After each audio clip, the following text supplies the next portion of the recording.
గోదావరి పుష్కరాల్లో జనం రద్దీ కొనసాగుతుంది. వరుసగా 7వ రోజు కూడా లక్షల సంఖ్యలో జనం తరలి వస్తున్నారు.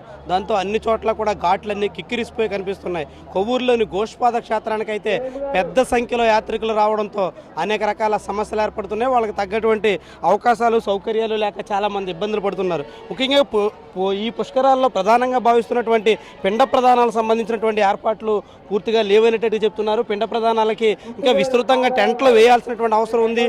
పెద్ద ఎత్తున అన్నిటికీ సౌకర్యం కల్పించాల్సిన అవసరం ఉంది. కానీ పూర్తిగా టెంట్లు వేయకపోవడంతో ఎండలోనే పిండ ప్రదాన కార్యక్రమాలను చాలామంది నిర్వహిస్తున్నారు. ప్రస్తుతం ఎండ కూడా వేసవిని తలపించేలా ఉంది. చాలా తీవ్రమైన ఉక్కపోతా ఉంది. చాలామంది ఇబ్బంది పడుతున్నారు. అయినప్పుడు కూడా ఎండలోనే ఈ కార్యక్రమాలు నిర్వహిస్తున్నారు. కొద్దిమంది పండితులు ఉన్నారు, వాళ్ళతో మీరు చెప్పండి, ఈ పుష్కరాలకు సంబంధించి టెంట్లు చాలా తక్కువగా వేసినట్టు కనిపిస్తుంది. ఉన్న చోట చాలా రద్దీ కనిపిస్తుంది.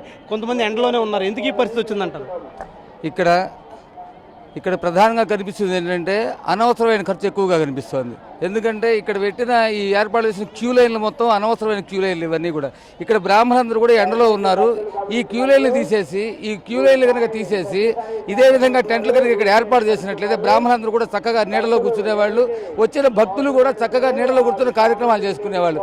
లేకుండా భక్తులు ఇబ్బంది పడతారు. నిన్న ఒక అతను ఇక్కడ ఎండలో కూర్చుండి నిన్న జరిగిన ఇన్సిడెంట్ ఏంటంటే ఇట్లనే ఎండలో కూర్చొని కార్యక్రమం చేసుకుంటూ ఆయన పడిపోయాడు. అత్యవసరంగా 108 వాహనం తీసుకొచ్చేసి ఆయన తీసుకొని బయటికి వెళ్లాల్సి వచ్చింది.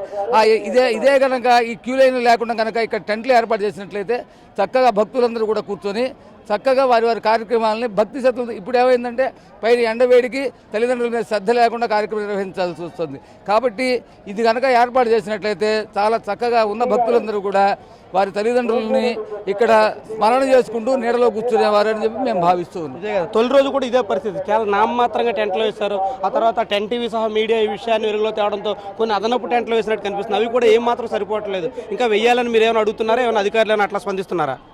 ప్రభుత్వం వారు చాలా చర్యలు తీసుకోవాలి. కానీ ఏమిటంటే ఇక్కడ ప్రభుత్వం నిర్వహించిన దానికంటే ఎక్కువ మంది జనం రావడంతో, ఎక్కువ మంది పురోహితులు రావడంతో వారు కూడా ఎటువంటి ఏర్పాట్లు తీసుకోలేకపోయారు. కానీ మేము మన మినిస్టర్ గారు పైడికొండల మాణిక్యరావు గారిని అడగడంతో వాళ్ళు ఈ టెంట్లు వేయించారు. కానీ ఇక్కడ ప్రభుత్వం వారిని మేము ఎంత ప్రాధాయపడుతున్నా మమ్మల్ని బయట తిరగనివ్వట్లేదు. అక్కడ ఎండలోనే పడి మేము చేసుకుంటున్నాము.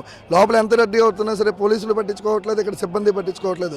దేవాదాయ శాఖ వాళ్ళు కూడా మమ్మల్ని దేవాదాయ శాఖ వాళ్ళు, పోలీసు వాళ్ళు కూడా అనవసరంగా ఇక్కడ రోడ్లు ఇక్కడ తిరుగుతున్నా ఇక్కడ పురోహితుల కోసమే పిండ ప్రదానం గురించి పెట్టింది. అటువంటి పురోహితులను కూడా ఇక్కడ గెంటేస్తూ ఇక్కడ నుంచోనివ్వకుండా చేస్తున్నారు పురోహితులను పోలీసులు, దేవాదాయ చెప్తుంది. చాలా ఇబ్బందులు కలిగిస్తున్నారని చెప్తున్నారు. పిండ ప్రదానాలకి అవకాశం ఉన్నంత మేర పూర్తిగా ఎటు అవసరం లేనటువంటి బారికేడ్లు వేసి టెంట్లు లేకుండా ఎండలోనే జనాలను ఇబ్బంది పెడుతున్నారని చెప్తున్నారు. అనవసరమైన నిబంధనలతో అందరూ కూడా ఇబ్బందులు పడాల్సి వస్తుందని చెప్తున్నారు.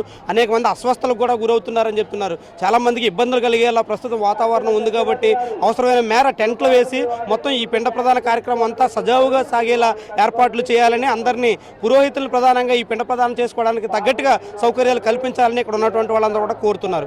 ఇది ప్రస్తుతం కొవ్వూరులోని గోష్పాద క్షేత్రంలో పిండ ప్రదానాల వద్ద అవస్థల పరిస్థితి. Out Hyderabad studio.